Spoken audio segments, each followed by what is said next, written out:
Nitaulizwa siku ile ulikuwa naibu wa rais, tuonyeshe ni mradi gani ulivutia ukishirikiana na viongozi wetu hapa ukatuletea watu ya Machakos Town, watu wa Machakos. Na mimi nitajibu kwa sababu you can already, even from my talk, umesikia nimeongea karibu dakika 30. Wewe umeona nikiongea mambo ya watu wengine?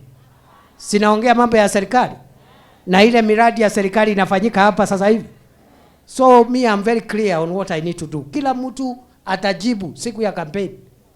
Hiyo ndio itakuwa siku ya kunyoroshana kisiasa, sio saa hii.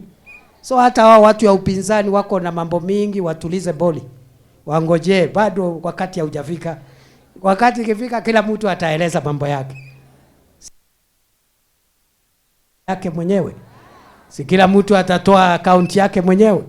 So we are very clear, and I want to say we will work very hard for the people of Machakos, the people of Kenya, all the 47 counties.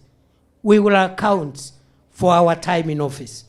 Nimewaambia ile mambo ambayo imeshafanyika, ile bado ambayo haijafanyika msijali, itafanyika kwa sababu we have still 2.5 years to complete our agenda.